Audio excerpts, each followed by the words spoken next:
ഓണാഘോഷം കഴിഞ്ഞ് മടങ്ങുന്നതിനിടെ യുവാവിനെ അതിക്രൂര മർദ്ദനത്തിന് ഇരയാക്കി പോലീസ്. പെറ്റി കേസിൽ പോലും പ്രതിയല്ലാത്ത തന്നെ പോലീസ് മർദ്ദിച്ചത് എന്തിനെന്നറിയില്ല എന്ന് യുവാവ് പറയുകയാണ്. 4 മാസം മുമ്പ് മാതൃഭൂമി ന്യൂസ് ചെയ്ത വാർത്തയാണിത്. ആ വാർത്തയിൽ കാണുന്ന ആ പോലീസ് ക്രൂരത അനുഭവിച്ച മനുഷ്യനെ കാണാനാണ് ഇപ്പോൾ പോകുന്നത്. തിരുവനന്തപുരം മുരുക്കുമ്പുഴ സ്വദേശി ഷിബു ഇടുങ്ങിയ ഈ വാടക വീട്ടിലാണ് ഭാര്യയും 2 മക്കളുമായി താമസം. ഇക്കഴിഞ്ഞ മാർച്ചിൽ സമീപത്തെ ക്ഷേത്രത്തിലെ ഉത്സവത്തിന് കുടുംബസമേതം പോയി. ആഘോഷത്തിൽ പങ്കെടുത്ത് മടങ്ങാൻ നേരമാണ് പോലീസിന്റെ ക്രൂരത. ഒരു കാരണവുമില്ലാത്ത മർദ്ദനം. ബാക്കിൽ നിന്ന് അടിയെന്ന് വെച്ചാൽ എൻ്റെ ഇല്ല, മിന്നലടിക്കില്ല സാർ, മിന്നലടിക്കും കണക്ക് അടി. അപ്പോൾ ഞങ്ങൾ നോക്കുന്ന ഒരു ബഹളം കേൾക്കുന്നു. ഈ ആൾക്കാരിങ്ങനെ മാറി നിന്നു. ചേട്ടനെ വന്ന് ഇങ്ങനെ അടിച്ച് തോളിൽ കാലിൽ ഒക്കെയാണ് അടി കൊള്ളുന്നത്. സഹോദരിക്ക് അടി കയ്യിൽ കിട്ടി, ലാത്തിരി അടി കിട്ടി. മോള് ചോദിച്ചു, സാറിൻ്റെ പേരെന്തോന്ന് വെച്ചാൽ ഞാൻ ബിബിനാണ്, SI തന്നെ. ഈ കാല് ശരിയായി, കഴുത്ത് ശരിയായി, ഈ സൈഡ് വെച്ചൊന്നും കിടക്കാൻ പറ്റില്ല. അനാഥനായിട്ട് നടന്ന സമയത്ത് ഞാൻ പ്രാർത്ഥിച്ചൊരു ദേവിയുണ്ട്. ബാല്യത്തിൽ മാതാപിതാക്കൾ നഷ്ടമായി.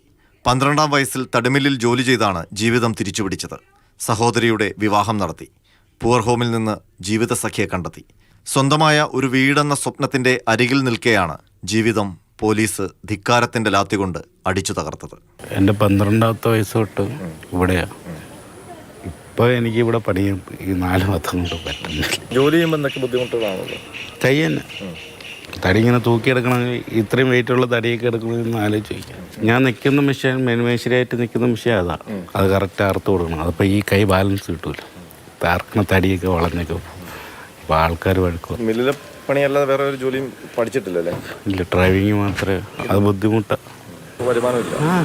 ഇല്ല, വൈഫിൻ്റെ അമ്മ വല്ലതും കൊണ്ടുവരും, അത് പെങ്ങൾ എന്തെങ്കിലും കൊണ്ടുതരും, അതേ ഉള്ളൂ. അല്ല, വൈഫ് ജോലിക്ക് വല്ലതും പോകുന്നു. വൈഫിനെ ഇപ്പം ഞാൻ ഈ വയ്യാതതിന് ശേഷം ഇപ്പോൾ 4 മാസം കൊണ്ട് വൈഫ് ജോലിക്ക് പോകുന്നു. ഇത് ഗതിയോടെ ഉണ്ട്. തൊട്ടറിയാന്നുള്ളൊരു വീട്ടിൽ തന്നെ. ഇവിടെ അത് മാറാൻ പറഞ്ഞു. വാടകയൊന്നും കറക്റ്റായില്ല ഈ വയ്യാതതിന് ശേഷം. പിന്നെ ലോൺ കിടപ്പുണ്ട്. ഇത് തന്നെ വാടക വീട്ടിലാണ് ഞങ്ങൾ കിടക്കുന്നത്. ഇനിയിപ്പം ഈ ഓണത്തിന് തന്നെ അവർക്ക് മാറിക്കൊടുക്കണമെന്ന് പറഞ്ഞ് എല്ലാം കൊണ്ട് ആകെ ബുദ്ധിമുട്ടിലാണ് ഞങ്ങൾ ഇരിക്കുന്നത്. ഈ പോലീസ് ഇങ്ങനെ ചെയ്തുകൊണ്ട്. എന്തിനു വേണ്ടിയിട്ട് അടിച്ചെന്നാണ് ഞാൻ ചോദിക്കുന്നത്. ആരെയൊന്നും എന്ത് മേടിച്ചിട്ട് അടിച്ചു? അല്ലെങ്കിൽ എന്നെ ഇങ്ങനെ അടിക്കേണ്ട കാര്യം എന്ത് സാറേ? ഞങ്ങളിത് ഈ പരാതികൾ ഇനി വേറെ എവിടെ ചെന്ന് പറയണമെന്നോ ഞങ്ങൾക്കൊന്നും അറിഞ്ഞൂടാ. ഷിബുവിൻ്റെ ദുരിത ജീവിതം കണ്ടുകൊണ്ടാണ് ഞങ്ങൾ ഈ വീട്ടിൽ നിന്ന് ഇറങ്ങുന്നത്. എങ്ങനെയാണ് പോലീസിൻ്റെ അതിക്രമം ഒരു കുടുംബത്തെ താറുമാറാക്കി കളയുന്നത് എന്നതൊരു ഉദാഹരണമാണ് ഷിബു. ഇതൊരാളുടെ മാത്രം കഥയല്ല. സേനയിലെ ചില ഉദ്യോഗസ്ഥർ നടത്തുന്ന ഈ ക്രൂരതയുടെ തിക്തഫലം അനുഭവിക്കുന്ന ഒരുപാട് പേർ ഈ കേരളത്തിലുണ്ട്. ശ്യാമിനൊപ്പം R. അനന്തകൃഷ്ണൻ, മാതൃഭൂമി ന്യൂസ്, തിരുവനന്തപുരം.